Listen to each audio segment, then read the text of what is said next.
All right, so now we're on our way to meet with Apollo's contact, who will help us with expanding our first base.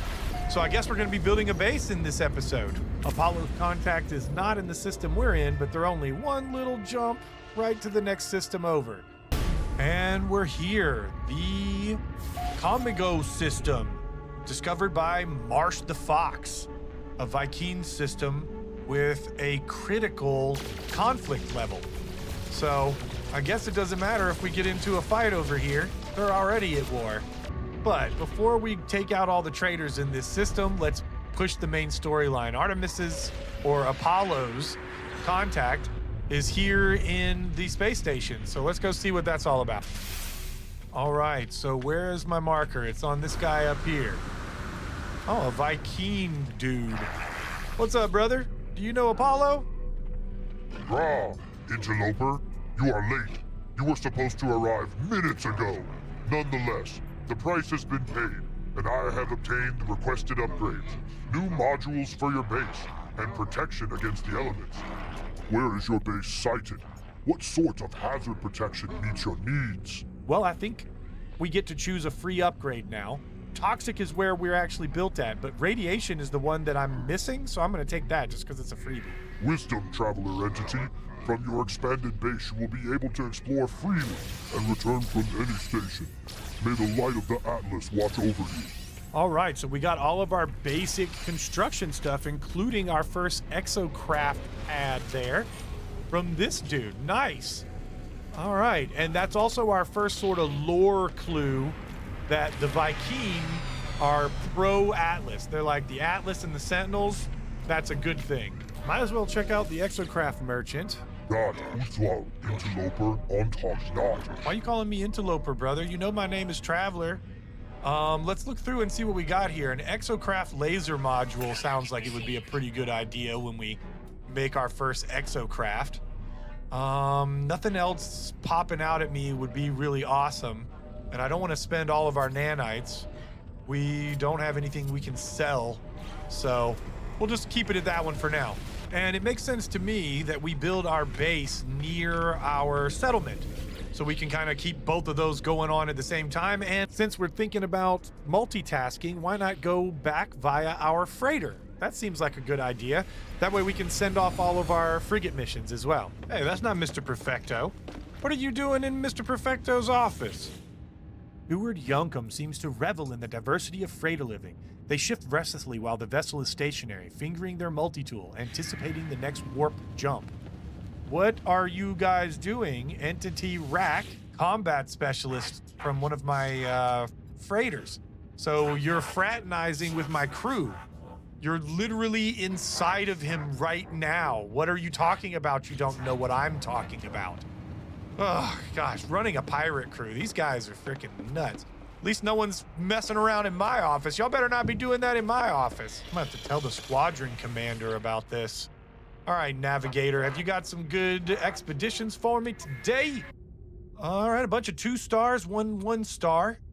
So the balanced one will do first, and just see if we can get away with the Normandy, because it's kind of good across everything. And we'll throw in something that balances it out. Just one of these low-level traders will do. That way they should have enough points to get through any encounter that they come up across. And for 100 tons of fuel, that's not too bad. A combat patrol usually comes up with the best rewards. You get a lot of cool stuff out of that sometimes. So we'll send out our 2 mid-class combats here. Hold on to the Doomed for another mission. It doesn't require any fuel, so you always want to send it out. I don't think I have enough trader stuff now because we just sent out the one for the other mission to balance it out, but we'll send the Exploration and the Doomed because both of those have a good score. And we'll see, sometimes these Exploration ones will come back with some unique rewards as well because they find something weird on their travels. Now, we've only got the balanced one that we could probably try to get away with. And since this industrial is an A-class, you know, they've hopefully won't get blown up. And if they do get in trouble, maybe they'll call us in for help, which is actually fun too. You know what this hallway is missing? A window. We gotta have windows everywhere we can. I always like being able to see outside. Well, guys, I spent so long putting windows around the base that now all of our freighter missions are back. So let's go over here and see how they did before we move on to one of the other main storyline things. I noticed all the icons start popping up. All right, so this is our 2-star combat mission that we sent out. Looks like they hit up some pirate fleets, destroyed 64 enemy vessels, and we get a bunch of units. Cross-planetary rings while attempting orbital scan. Deployed matter scoop, so we got some geodesite.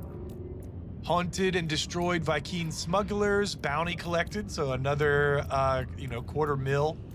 Encountered pirate fleet, destroyed 64 vessels again, and got a chunk of cash. So mostly money and a little bit of geodesite. So this is the 1-star balanced mission that we sent 2 industrial specialists on. So let's see how they did. The crew discovered some tunnels and collected lemnium. Okay, so they're picking up resources because that's like what these guys do. Scouts report strange glowing creatures flying through the upper atmosphere, but we're unable to do anything about it. Boarding crew assisted local authorities with inspection aboard suspected smuggler's freighter. We got paid for that. Discovered blob-like creatures appeared to live on nutrients absorbed into its gelatinous mass. Scanned at a distance, did not approach. I love these entries, man. And this exploration mission didn't find anything really cool, but did get this approximately 1,055-year-old delicate flora. A powerful medicinal herb. This plant could hold the key to developing a cure for the common cold. Can you believe they haven't fixed the common cold yet? What did the Corvex catch? Is there like a different sort of virus that you guys have to deal with? Guys? No? All right, last one, I think. Let's see if the Normandy found anything cool while they were out. Oh, we have to download the mission log from them as well because it's a special one. A log corruption.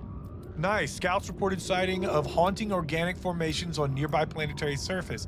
Landing crew deployed. Post-excursion extraction was success, but crew appeared no longer product recipe recorded to fleet database. Crew quarantined for their own safety. And we have the Dream Aerial.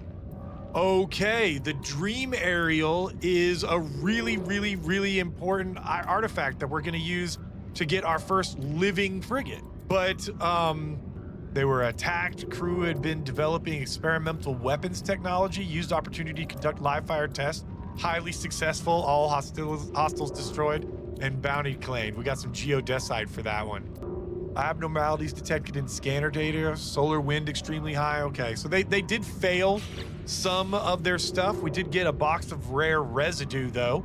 There's a layer of fine, medicinal-looking mold growing on the top of this sample. Nothing could possibly go wrong from testing it. And our Dream Aerial. So we need to get living glass. So that's the boundary. We need to figure out how to either find or craft living glass in order to be able to start that. I don't think we can do that for a little bit. Oh, and look who's here, Mr. Perfecto. I got some stuff that was going on in your office that we need to talk about. Some weird things were going on with some of your coworkers.